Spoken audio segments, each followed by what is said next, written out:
لله رب العالمين، والصلاة والسلام على سيدنا محمد وعلى آله وصحبه أجمعين.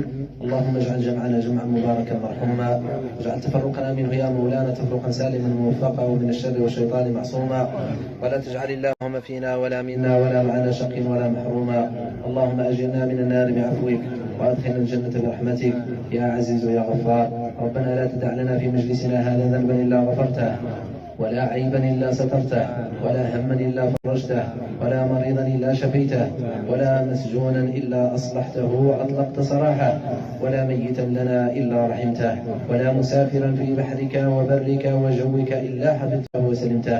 اللهم أطعم من أطعمنا، اللهم اسق من سقانا، اللهم